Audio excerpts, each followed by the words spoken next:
Hey all, welcome to Circle of Town, and today I got an ugly guitar, got an ugly band, and we're going to recreate Obituary, classic Tampa death metal, one of the pioneers. You know, they were still in high school when they got signed, and they're still going strong. And I recently saw a clip of them on Noisy, the video channel on YouTube, and it was great stuff. And so that inspired me when I heard a live clip of them, and it made me want to play that riff so bad. So this is the first time ever, this is a Circle of Tone exclusive, where I went out and bought the amp that they used. And this one messed me up so badly. I'm not going to give too much away. I'm going to get straight to the music, and then we'll go into the secrets with an S. The secrets of Obituary's tone. And the funny thing is, they troll in everybody because they play coy and they say, oh, it's just this. Technically they're right, but just this is completely off the wall. Alright, so let's get to it. If you like this type of videos, please subscribe.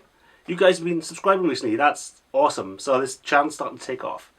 So thank God for that. So here we go. Obituary.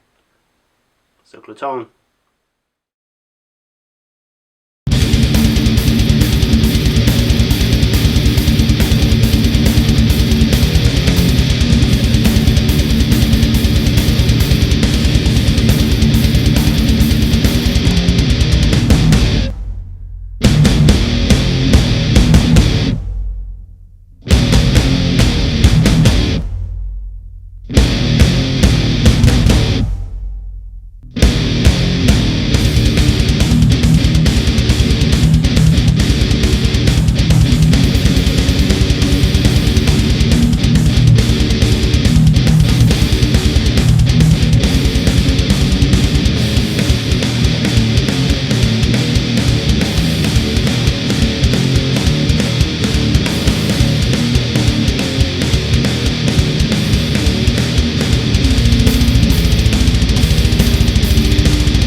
So that was it. Filthy, filthy tone. And if only I could sing like him, I probably would have crossed that line from thrash to death metal. I never did. I didn't even have a thrash voice, which you know, kept me awake at night as a teenager. Let me tell you what Obituary. Actually, I'll leave storytelling till later on. Let's get to the gear. The gear. They're so coy, you know, about the gear, but it's almost like they're trolling us. They say, "Oh yeah, dude, it's just a Strat and a Marshall and a Rat. That's all it is. Those three things. You know, we don't protect our signature sound. Apart from, they don't tell us that Marshall is solid state. They don't tell us that Stratocaster has EMGs in it, a humbucker." You know what I mean? Two little details. Because I tried to do it. I thought, okay, I've got a Strat, you know, single coil. So I thought, and I have practically every Marshall style. I got the Plexi, I got the JCM 800, and I got the you know, the super modded Marshall, and I could not get it. You know, it was embarrassing. It was terrible. The sound, the tone I got was just awful. I mean, Strats and Marshalls. I'm not Ingrid Malmsteen, you know. So that got me thinking, and it was a friend of mine, Dave Linsk, and I was having a conversation about him. I was beating my head up against a wall, and I told him, you know, it's a Strat and a Marshall and a Rat, and then he said, let me listen to the tone. So I played him a track, and he was like, that's a solid state sound. And then he told me it was the solid state Marshall, and I was like, oh. And he has two. So I traded him. So that's it. So then I had the amp, and then I went back to, you know, the Strat, and I got closer, and I realized there's no way that these are single coil, you know, a Strat. So then I dug a bit deeper, and then I saw the EMGs, and I was like, okay, that's it. EMGs, Rat, and Marshall, and I couldn't get the EMGs in the Strat. So I did the next best thing and got a Super Strat with the most, because I think it's an EMG 81, so I got it, the one with the pickup which most resembled that in my Super Strats. So I got really close, so I was happy with that. That was, you know, ballpark. I didn't get a home run on this one. I didn't get everything, all my ducks in a row, but you know, 2 out of 3 ain't bad. So that was the gear. The speaker I used my Judgment. I have a few of the era speakers, and the one that sounded the most like it was the 75, the Celestion G12t-75. From that era as well, not a new one, not a new Chinese one. I got one from that era, from those years. And then I was like, there it is. I can, you know, I can sleep at night now, because these kind of things like keep me occupied, preoccupied. So yeah, so that was it. That was the crux of it, and obviously there's a lot of technique involved. So I had to kind of, it was kind of hard to do the they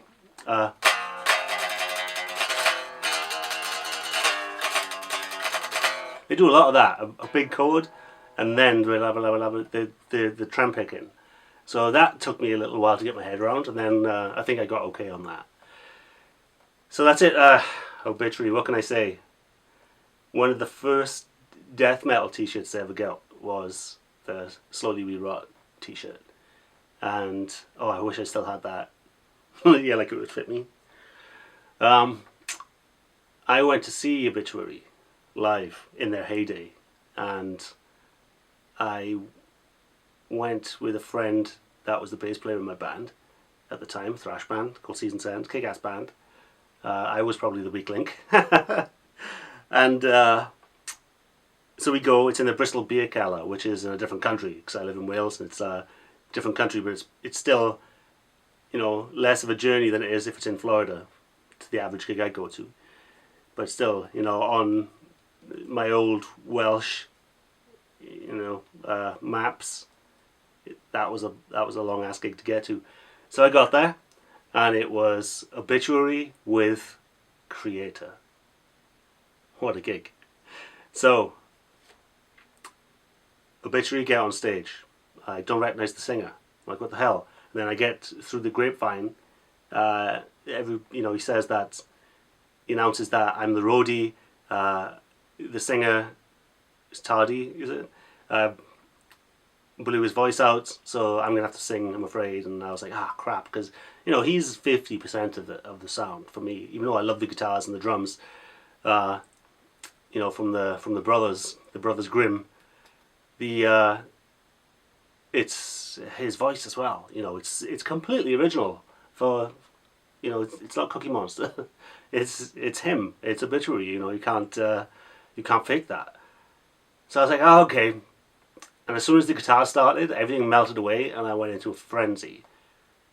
And the pit exploded, and I jumped into the pit, and I look up, and I see what looks like, it reminded me of a shuttlecock with hair flying through the air. And I saw it getting closer. It's in slow motion, the adrenaline's going, and then I didn't know, I knew afterwards, it was a guy jumping off stage, and his hair was flying behind him, and he did a swan dive and hit me right in the bridge of my nose with the top of his head, the hardest part of his body, stage diving right on the bridge of my nose. I felt just ridiculous amounts of pain and shock, and then I heard somebody behind me go, "Holy fuck!" in a Welsh accent, because we went up with a big busload of Welsh people, because they saw me getting fucking maimed in the pit. And I touch my face, and my face feels different. My nose is spread all over my foot. My nose used to look different. My nose used to look like a ski slope. I had kind of a funny nose at the time. So my nose was pushed to the side and broken to bejesus. And I was like, holy shit, I felt it. So I went to the bathroom, and the bouncer saw me, fucking face exploded. So he follows me into the bathroom, and he's like, are you alright? And he's like, call the manager type of thing. And bless him, he set my nose in the bathroom. He pushed my nose over to the side and straightened it, and now I've got like a lump, and it filled up my nose. My nose looked better afterwards, even though I couldn't breathe and I had to have surgery afterwards. So I had like heavy metal rhinoplasty, like a free nose job from Obituary. That was awesome, but it sucked because they had to take me to hospital. The manageress of the Bristol Beer Keller drove me to hospital, and they told me there's nothing you can really do for broken noses and everything, and they just said, so I was I was like, all right, because they get much more serious things. So I was like, I'm going to run. I didn't know where the hell I was, and I was in Bristol whatever hospital, and about 40 minutes had passed since me hit my nose and me being rushed to hospital. And I thought, I bet you have to be on for an hour. So I ran through the streets of Birmingham asking strangers where's the Bristol Beer Keller, and I ran. It didn't seem like very long. I'm going to have to MapQuest, see where the hospitals are and the Bristol Beer Keller, see how the fuck I did this. And I got back to the Bristol Beer Keller. They all knew, the bouncers and the manageress at the door, they all obviously recognised me, and they're like, holy shit, back from the dead. I was like, can I come back in? I said, of course. So then I got in to see the rest of Creator. Creator were just coming on. It was a classic. And my friends, they called me, because they saw me, and they're like, holy shit, the black eyes had started already, from the trauma. And they called me Joe Bugner. And the older boxing fans will know who that is. Google Joe Bugner, and you'll probably see why. And that was it. My night wasn't over. It got worse. Because when you have like trauma to the eye sockets and the nose and all around here, it sometimes messes with your nerves.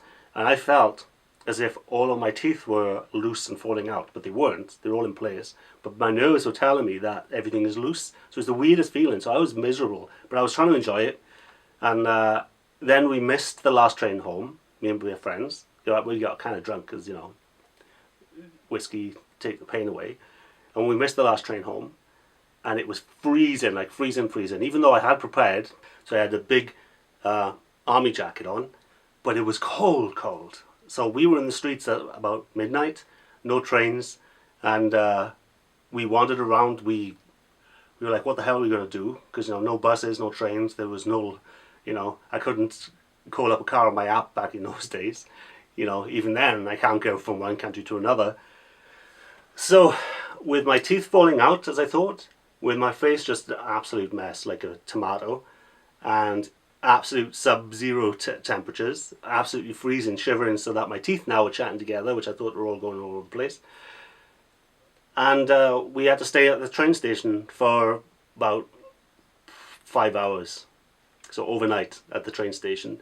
And finally at something like 4 a.m. they opened up the toilets, and in the toilets there was a one of those old-fashioned water radiators.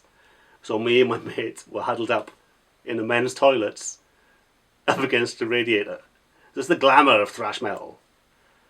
And that was it. It was, since then I had that sleep apnea because I couldn't breathe out my nose. So I was like, so I was messed up for years, and then just like, what was it, a year and a half ago, I finally had the surgery on my nose too. It was so messed up, they called it an 80% deviation of my septum. So basically there was only 20% of a hole that the air could get through, and it was wonderful, good times. Talk about, you know, bonded by blood.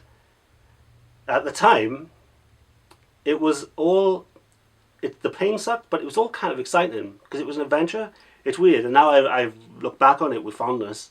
You know, the cold and everything, it seemed to be almost worth it, because we just kept on just shaking our heads at the crazy night that we had, you know. So that is what happened to me at an obituary show. It's the craziest night, dude. And there's been nights like that. There's been, like, I hitchhiked to London to watch Sepultura do a secret gig, you know, back in the, which one was it? I can't remember what album it was, but they're one of the early tours. They did a secret gig at a bar which is smaller than my front room. Imagine seeing Sepultura in a tiny bar in London.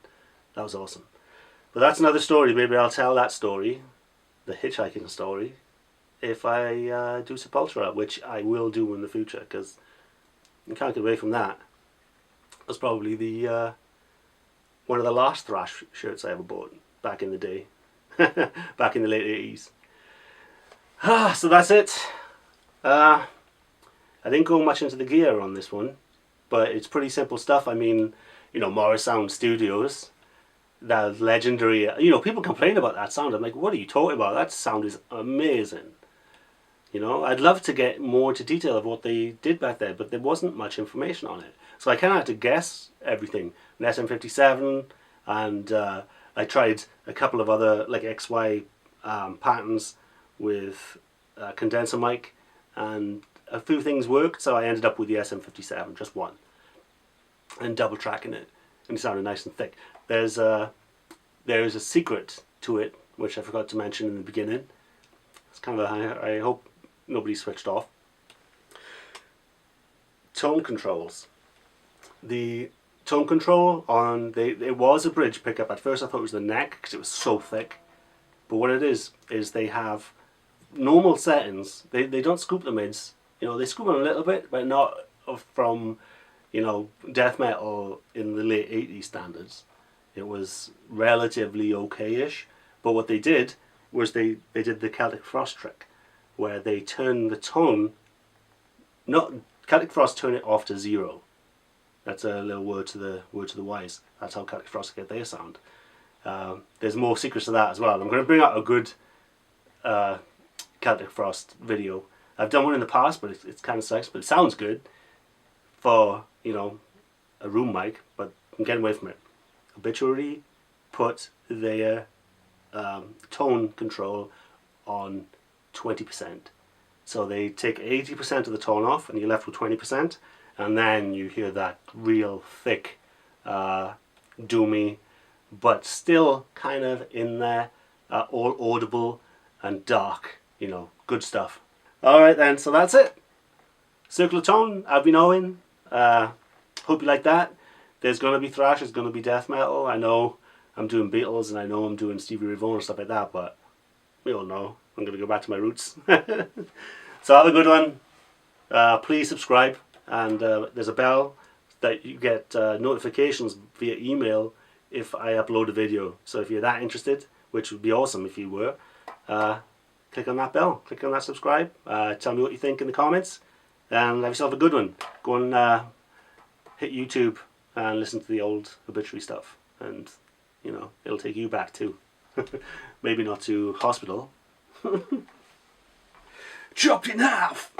My nose was! Like holy shit! Am I gonna die? Mother, tell your children not to like death metal. Gonna fuck up your face for life. But it kinda looked good on me. Who wore it best?